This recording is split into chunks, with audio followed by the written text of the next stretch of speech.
Então, meus irmãos, há 2 finais de semana, que o Senhor nos insiste com esse tema da conversão. Por quê? Porque Deus nos ama e quer o nosso melhor, Como com certeza esse pai que quer o melhor para o seu filho, quer justamente que ele possa se converter e ter vida. Essa é a proposta do Senhor. Quando os fariseus, e todos aqueles que começam a criticar a ele, porque come com os pobres, porque permanece com aqueles pecadores, é essa a proposta que o Senhor quer despertar neles, que todos podem se converter e ter vida, todos podem ter uma nova chance, uma nova vida. É o que nós cantamos muitas vezes, é uma nova vida em Cristo, precisamos experimentar, Então, é nesse sentido, que o Senhor nos chama mais uma vez à conversão. Estamos já no 4º domingo da Quaresma e o Senhor nos insiste conosco. Como ao longo da semana o profeta Oséias insistia com o povo, justamente para voltar para o Senhor, para voltar para esse Deus que sabe nos perdoar sempre, mas que precisamos ter esse arrependimento no coração. Veja a história, desse jovem, Como todo jovem pensa voar, ou seja, ganhar o mundo, e não consegue medir, também os limites da situação e da condição. Pensa que ter dinheiro é tudo, como o dinheiro não acabasse, como a saúde não acabasse. Então, vemos ele aí, desenfreado, pela sua juventude, querendo fazer tudo o que for possível para gastar a sua energia e também o seu dinheiro. Porém, como é fácil às vezes na vida de um pobre, como é fácil às vezes na vida de um jovem, que às vezes não tem essa concepção do que é justamente trabalhar para ter, saber ter e saber viver, Então, é muitas vezes deslumbrante achar que é só isso que basta na nossa vida. E por isso, esse pai que deixa esse filho ir bater cabeça por aí, mas que recupera ele com vida, e dá justamente toda a oportunidade de se renovar, de ter uma nova vida junto dele novamente. É o que o Senhor faz com cada um de nós. Sabe das nossas fraquezas e limitações, sabe que muitas e muitas vezes queremos também sair por aí, mas sabe também perdoar a cada um de nós, que se sente com o coração contrito, que se sente arrependido. Veja que esse jovem, depois de uma certa situação que começa a passar, prepara e ensaia até mesmo o seu pedido de perdão. Seu pedido de perdão: Pai, pequei contra Deus e contra ti. Olha aí, os mandamentos da lei de Deus, os 3 primeiros, os 4 primeiros, que sempre vão falar de Deus, E depois aos irmãos. Então, eu pequei contra Deus e contra ti. Meu irmão, minha irmã, meu pai, minha mãe, não sou digno mais de ser chamado seu filho. Você vê que ele ensaia, ali o seu discurso de arrependimento, mas o pai nem deixou ele terminar de dizer. Logo apanhou nos braços, logo quis dar justamente uma nova dignidade a ele, com roupas limpas e com um anel, Tudo que simboliza a dignidade de um homem, principalmente na postura e na cultura que vivia, para que ele possa perceber que ele é amado e que ele é amado. E é assim que Deus age com cada um de nós, mostrando justamente a sua presença, como vamos ver na primeira leitura de hoje. Esse Deus que está sempre diante desse povo, que embora vacila, mas ele sempre está para restaurar e levantar este povo. Vemos aí na primeira leitura Josué com uma forma bem poética de dizer justamente que o povo chegou à terra prometida. Já o livro dos Juízes não vão dizer o mesmo, Vai dizer das dificuldades, das guerras, das situações, mas Josué quer mostrar justamente esse lado teológico, Da presença de Deus com ele, que Deus cumpre a sua promessa a esse povo. perdoam os seus pecados, o quanto murmuraram e reclamaram no deserto, e entram na terra prometida. Claro, né? Já uma nova geração, mas entram na terra prometida. E depois que comem, né, os primeiros frutos da terra, cessa o maná. E é como dissesse, né? Até aqui Deus te alimentou, agora vai você, Ele vai trabalhar para ter justamente seu próprio sustento. Como o pai, né?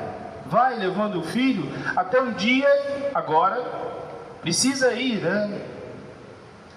Mas com toda a dignidade, com todo o ensinamento, com tudo aquilo que os pais lhe deram nesse tempo da criação.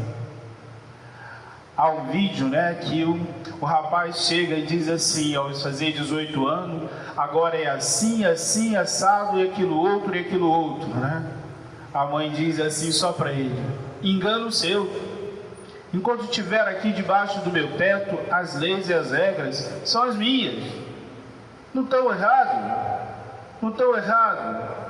Porque como vimos nesse evangelho, né, o rapaz faz uma certa idade e ele quer ir, mas tem que ir com as suas próprias pernas, buscar a sua própria condição, não viver, né, dependente eternamente desses pais, e ir justamente com discernimento, com a vida moral que até ali os seus pais tentaram lidar em todo tempo e momento, com a vida digna, com a vida justamente sustentando com o suor do seu rosto.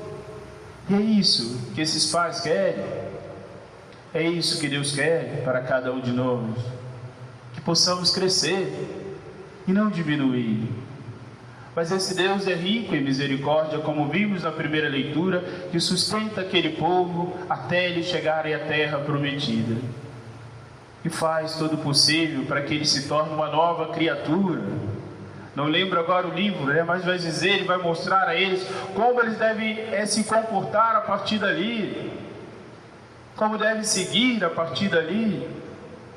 Mas esse povo, né, depois que o Senhor tirou ele da escravidão do Egito, o que o Senhor tirou justamente dessa situação, chegou à terra prometida, eles pararam de pecar? Não!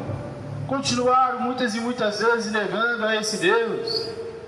Vamos ver o exílio da Babilônia, né? Mais à frente, é um povo que vai para esse exílio devido justamente às suas más ações. E o Senhor nos resgata esse povo do exílio? Sim. Por quê? Porque nos ama. Acredita sempre que temos uma nova oportunidade. Podemos refazer o nosso viver. Podemos reconstruir a nossa caminhada. Não é porque pequei a vida toda, preciso continuar nessa vida de pecado. Não é porque eu errei até aqui, que eu tenho que continuar errando. O Senhor dá sempre novas chances, nova possibilidade a cada um de nós. Como esse pai que dá a esse filho, essa oportunidade de reviver, de renascer. Porque tantas vezes vamos ouvir isso na Sagrada Escritura, o Senhor não quer a morte do pecador, mas que ele se converta e tenha vida. Que ele possa aproveitar dessa nova oportunidade que Deus lhe dá. Não desistir, mas insistir, como faz o profeta Oséias com o povo em todo o tempo, né? E assim deve ser cada um de nós, buscando essa conversão que o Senhor nos chama. Desse pai que é rico em misericórdia, né? Há quem diga que aquele pai nunca deixou de olhar para ver se aquele filho voltava, ou até alguns dizem que ele não saiu daquele portão, na expectativa de uma volta, de um retorno, de um recomeço. E assim é Deus com cada um de nós. No piscar de olhos que a gente dá positivamente, Ele já nos abraça, para não nos perder de novo. Assim é um pai de família, né, quanto ao seu filho.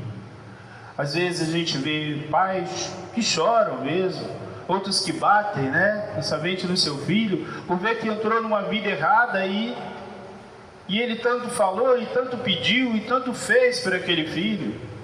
O desespero de um amor que parece não correspondido por tudo aquilo que ele fez. Deus é assim conosco. Com certeza, né? Se pudéssemos usar de antropomorfismo com Deus, né? Como um homem que sente e dói e chora, vamos dizer o mesmo dele. Porque quer o nosso bem, quer o nosso melhor, e às vezes não damos em conta, né? Diz que já contei algumas vezes essa história, né? Tinha um sobrinho neto, e quando chegou aos 18 anos achou que era homem, né? Bastante. Começou a querer viver a vida dele. Quando minha irmã descobriu, minha irmã não era filho dela, mas era sobrinho nosso, né? Ela foi lá. Até hoje, né? Minha mãe se desespera ao ouvir que ela fez isso. Foi lá na boca de fumo perguntar se ele devia alguma coisa lá e veio batendo nele até em casa. Você acha esse homem para isso, né? Começou a vida aos 18 anos, aos 21 acabou. Por quê? Porque insistiu nessa forma errada de vida. Achar que justamente pode, né, ser tudo, fazer tudo e não sofrer consequências. Arrumamos internação, arrumamos tantas coisas, ajudamos e nada. E nada. Há um momento que se esvai. Não foi falta de falar, não foi falta de dizer. Digo da parte de cada um de nós, né, que tentamos. Mas e aí a dureza do coração do outro, que se acha mais e maior que tudo, até mesmo pela energia da juventude, até mesmo pela dureza do coração. E temos, claro, sempre como todos os outros testemunhos que podemos dar aqui, de pais, né, que deixam, que abandonam a sua família porque querem viver uma aventura nova. Só para dizer um pouquinho, meu pai casou muito novo e depois achou-se arrependido, porque perdeu o tempo da juventude dele. Queria correr atrás de alguma coisa que já não tinha mais direito, ao meu ver. Que assumiu uma responsabilidade. E essa responsabilidade é dele, pro resto da vida. Os filhos, tudo. Mas não assumiu e depois já desistiu. Para que todos nós possamos perceber, às vezes a dureza do nosso coração, o inflamar, né, da nossa mágoa, do nosso ódio, faz a gente fazer coisas horríveis e não aproveitar a vida que Deus nos deu para ser vivida, as oportunidades que Ele nos dá, e a gente deixa esvair com coisas tão poucas, tão miúdas, como podemos dizer assim. Os prazeres passam, a juventude passa. Você não é um homem varão a vida toda com aquilo que não.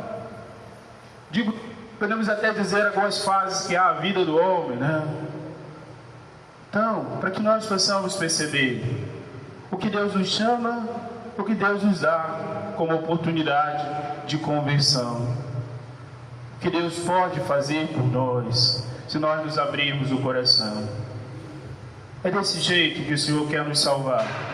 Que nós sejamos, né, justamente firmes no propósito dessa conversão. A cada dia posso me converter mais. A cada dia posso melhorar mais. E é isso que Deus espera de cada um de nós. Louvado seja o nosso Senhor Jesus Cristo.